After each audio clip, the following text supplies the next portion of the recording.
This video is for new pool owners or people relatively new to owning pools, and I want to help you with some tips. This is not like an instructional video of this is how you care for a pool beginning to end. I actually have those too. You can find those on my channel. This is just some individual items that I think would be helpful to know if you're new into this pool ownership game. So what am I talking about here? The first one would be the filter pressure. You should be able to tell me, as the owner of this swimming pool, what is the clean operational pressure of your pool filter? That should be a number that you just give me. And it would be a number that's in PSI, anywhere from 0 to 30 PSI. That would be the instrumentation scale that we work with for swimming pool equipment. And when your filter media, and that's your cartridges from your cartridge filter or the sand in a sand filter, when it's clean, and your pump is operating on the normal RPM that it operates at, and your valves are all configured in the normal configuration that they're configured in, what is the pressure on your filter? That's such an important number. You need to know that. If you don't know that, you don't know when to clean your filter. And as a new pool owner, there's a lot coming at you. A lot of it's chemistry oriented, so it can kind of get lost how important it would be for you to know the clean operational pressure of your pool filter. If you know the clean operational pressure, we're going to pick a number here, 10 psi. That's what yours is. Every pool system is unique, so I can't tell you what it can be. I can only tell you the range that pool equipment is designed to operate in, which is 0 to 30 psi, and your number is going to be somewhere in there. Lower is better, indicating system efficiency. So we choose a number, it's 10 psi. That is the clean operational pressure. And we know it's time to clean the filter, whatever kind of filter you have, sand filter, DE filter, cartridge filter. You know it's time to perform filter maintenance when the pressure rises above the clean operational pressure. How much above? Well, it kind of depends on who you ask. Since you're asking me, it's normally around 7 psi, 5 to 7 psi, and those represent the maximum numbers. You can't go any further, you have to do it now. You're welcome to do that work early anytime you see that number rising, no problem at all. Some pools are easier to clean the filters than others, and some people are more interested in doing that kind of work than others, but the numbers that you need to know, don't let it go past, is 5 to 7 psi above the clean operational pressure and never above 30 psi. 30 is the hard maximum for pool equipment. If you're above 30, you turn off the pump. That's how it's supposed to be.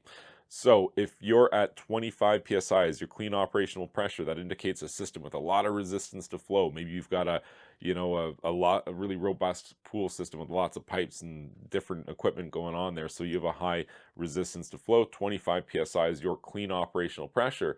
Well, you can't go 7 psi above because then you'd be above 30. So that makes 30 right on the nose your maximum, because again, a dirty filter is one thing, but maximum operating pressure of the equipment is a number that can't be ignored. So ideally you're not up in that range. As I said, lower is better for filter or for system efficiency. So ideally you're somewhere hopefully in that 10 psi range.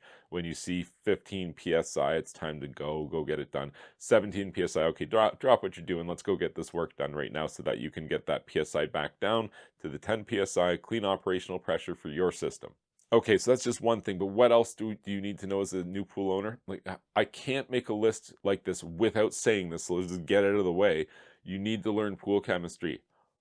Big shocker there. You know you need to learn pool chemistry, but what I'm saying to you is I'm reiterating that early on in the process, really dedicate to learning this. If you take a half-hearted approach, like, look, here's the deal. You have made the commitment to learn swimming pool chemistry because you have a pool. Like, you're gonna learn it, whether you want to learn it or not, whether you have to pay $1,000 a week in pool chemicals or not, you're gonna learn pool chemistry. So do yourself a favor. Don't just put on a blindfold and stumble around in the dark with your wallet open, shaking money out of it.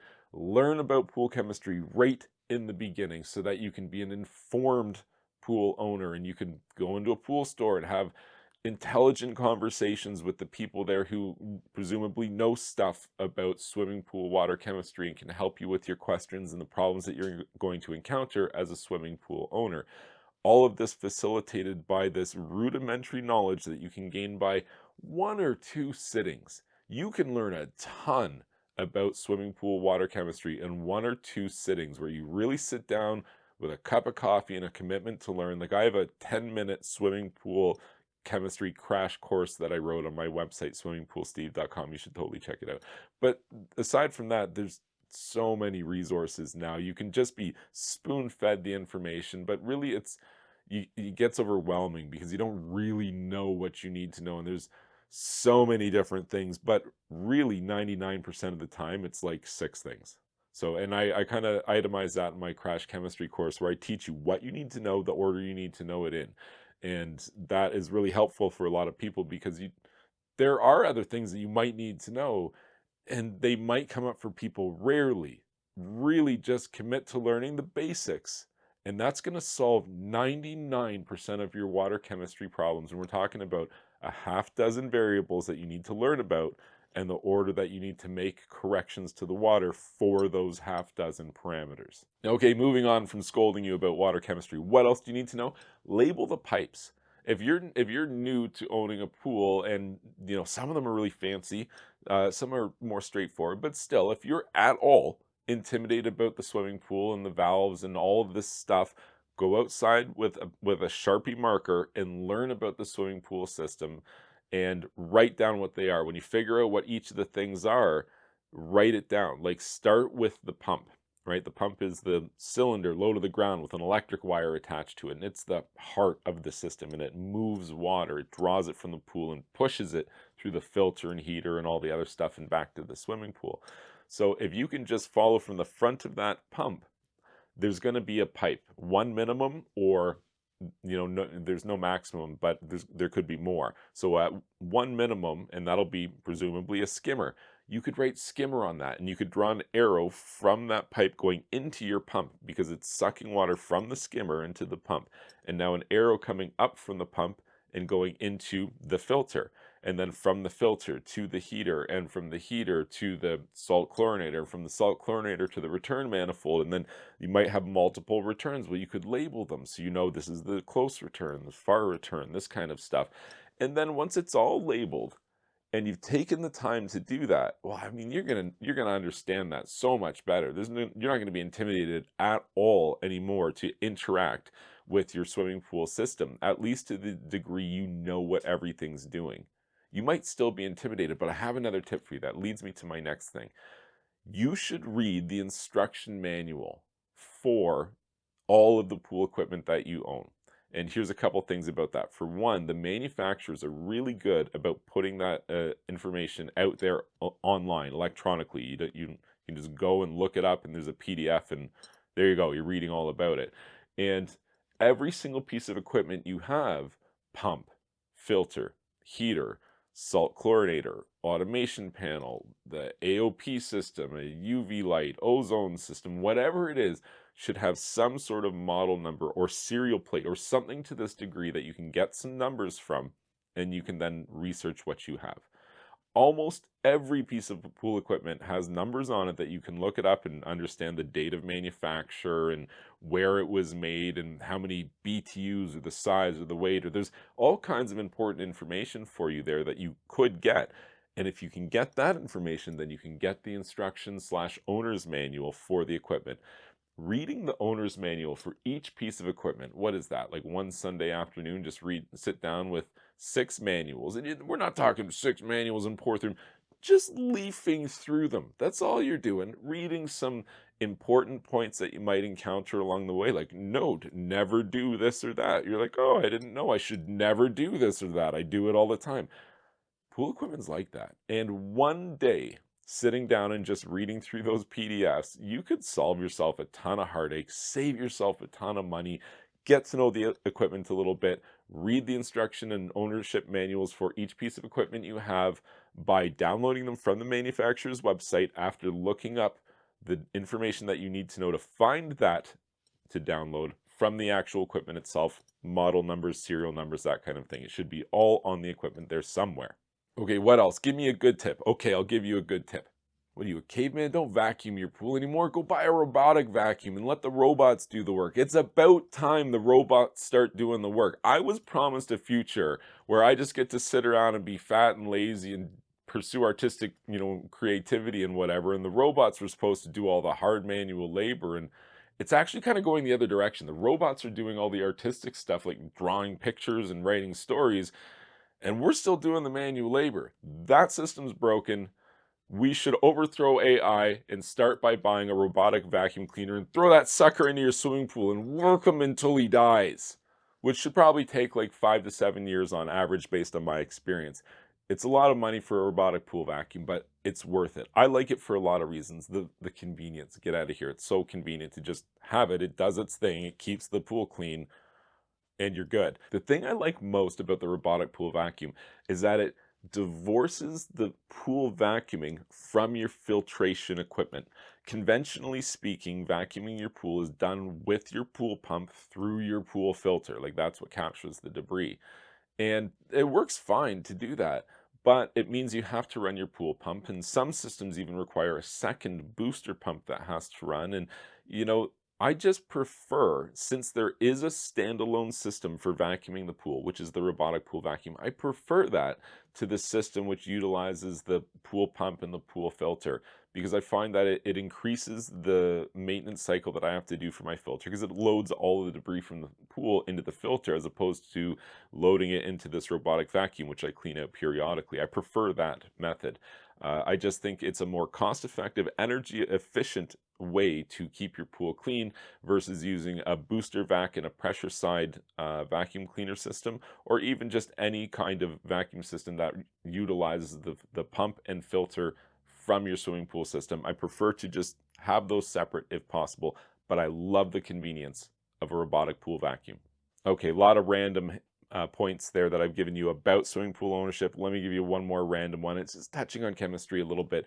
And it's just to say, be liberal with your chlorine use. Don't be stingy with your chlorine use. If you're down to, 1 part per million free chlorine, or maybe even less than that, go ahead, add some more.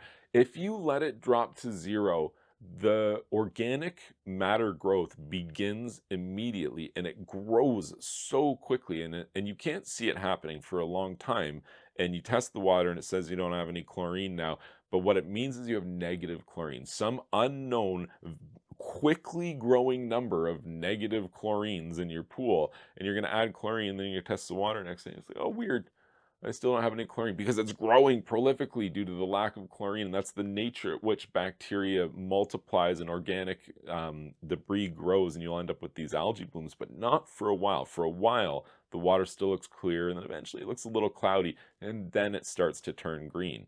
So the importance of adding chlorine when the pool needs it can't be understated, because if you get to it in time, it's just about adding a smidge more chlorine. If you don't, it's not just like, oh, I add 2 smidges tomorrow. No, now you could get into this problem where you thought you added enough, but you still didn't add enough. And then by day 3 or by day 5, now you got to do other corrections to like the pH because you're making, all these chlorine additions and it's affecting the pH of the pool. And this, you can chase your tail and things can get out of hand quickly with your water chemistry. So as a result of that, one of the ways to head that off most readily is just be liberal with your chlorine dosing. Like, don't dump in the chlorine and then do a cannonball into it. You have to allow some time for the chlorine to do its thing. You have to measure the water to make sure that the parts per million of chlorine are within a swimmable level, which I describe usually as anything less than 10 parts per million or more. I personally would go swimming. I can't tell you what to do. 2 to 5 parts per million, that's your ideal range.